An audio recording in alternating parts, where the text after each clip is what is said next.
Hey everyone, and welcome to today's Explainer. Today, we're tracking the absolute ultimate financial roller coaster, Bitcoin. We are going to dive straight into the hard data to trace its unbelievable journey, literally from absolute zero all the way to some mind-bending and heavily researched projections for 2030. So let's start with the big picture.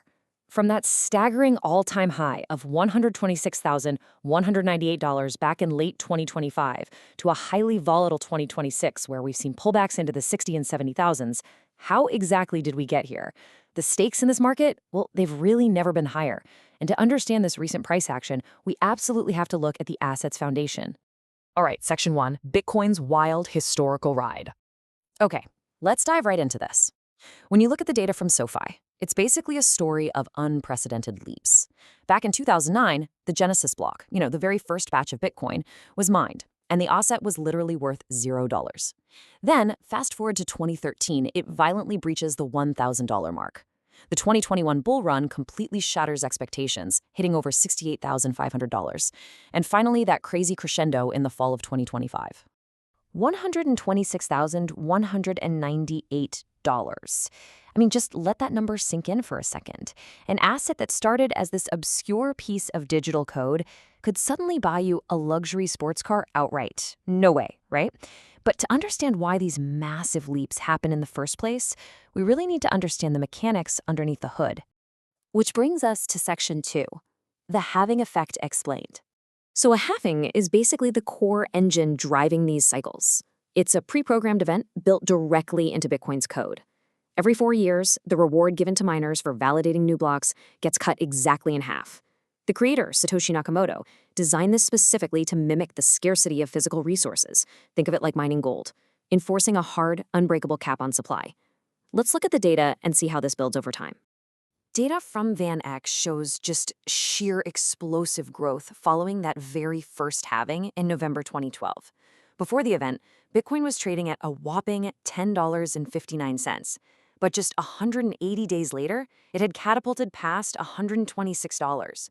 It was really the first solid proof of concept for Nakamoto's deflationary economics. And then, this cycle repeats. Following the second halving in July 2016, the block war dropped to 12.5 Bitcoins.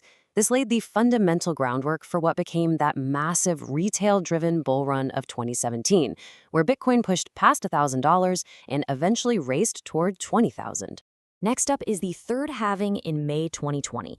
Now, this one is particularly striking because it happened right in the middle of intense global economic uncertainty during the pandemic.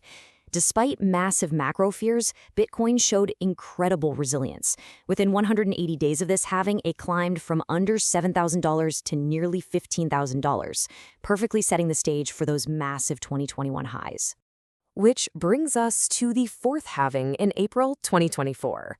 This event dropped the miner reward to just 3.125 Bitcoin per block. And honestly, this was a massive squeeze for the industry. VanEck estimated that the all-in cash costs for top miners to produce just one coin post-halving sits around $45,000. This shrinking margin forces immense consolidation in the mining sector, basically squeezing out the smaller players. And historically, this completely squeezes the supply. On average, across those first 3 cycles, Bitcoin experienced a jaw-dropping 427.4% gain in the 180 days following a halving. It is literally a textbook example of a scheduled supply shock meeting sustained market demand. Moving right along to Section 3, navigating the 2026 market. But as we all know, historical averages definitely don't guarantee future results. As of mid-2026, we're dealing with some incredibly complex and heavily conflicting macroeconomic realities. According to analysis from IG International, the market is currently caught in this fierce tug-of-war.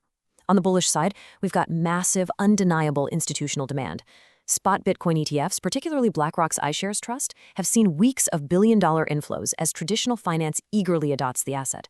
But on the bearish side, severe macroeconomic headwinds. We're seeing inflation fears driven by surging oil prices alongside escalating geopolitical risks, particularly tensions in the Middle East. And historically, that kind of macro stress pulls liquidity right out of risk assets. And this macroeconomic conflict is showing up directly in the technical data. InvestTech's May 2026 analysis indicates a developing head and shoulders formation. That's a classic mountain-shaped trend that acts as a really strong bearish signal. Because of this, Bitcoin is currently registering a negative overall algorithmic score of -74. On top of that, the Relative Strength Index, or RSI, has actually dipped below 30. Now, while this clearly indicates strong short-term investor pessimism, it's also worth noting that such a low RSI can sometimes signal an asset is oversold and actually due for a bounce upward. However, amidst that bearish short-term technical setup, there is a super compelling structural metric you have to pay attention to: 72.4%. According to Fidelity Digital Assets, despite recent price pullbacks and wild volatility, Bitcoin's market dominance relative to other cryptocurrencies actually surged to an 8-year high of 72.4%. So even when the broader crypto market gets fearful and sells off, capital is heavily retreating right back into Bitcoin, proving its unique resilience compared to alternative digital coins.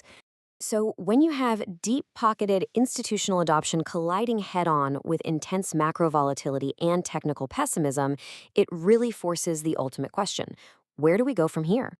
Let's look ahead in Section 4, Predicting the Road to 2030. Let's zoom back out to the macro perspective. A comprehensive report from KuCoin breaks down the different ways financial experts are valuing the network over the next half-decade.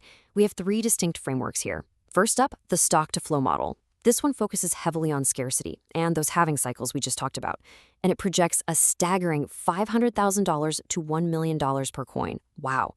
Second, the network value model, which looks at actual utility and user adoption, aims for a slightly more conservative $250,000 to $400,000. And finally, the gold comparison model. This estimates what happens if Bitcoin displaces a percentage of gold's market share as a reserve asset, pointing to the $300,000 to $600,000 range. But, models are really just math on a page. What are the actual real-world catalysts that could drive us into those massive valuation ranges? Well, the KuCoin data highlights several key fundamental drivers. We're looking at the ongoing expansion of the Lightning Network for faster, cheaper daily transactions. We're seeing continued global adoption of spot ETFs, expanding way beyond just the US market. There's a projected 1 to 5% structural allocation into Bitcoin from major diversified institutional portfolios. And finally, a continued shift toward renewable mining to alleviate environmental criticisms and really strengthen the network's long-term sustainability. And this brings us to an incredible crossroads. As mathematical digital scarcity directly collides with the titans of traditional finance, what happens next? Will Bitcoin fulfill its highest projections and become the ultimate global reserve asset? Or will it succumb to the heavy weight of macroeconomic headwinds and its own legendary volatility? It's a massive question, and the data is only just beginning to answer it. Thank you so much for joining me for this explainer, and as always, keep learning.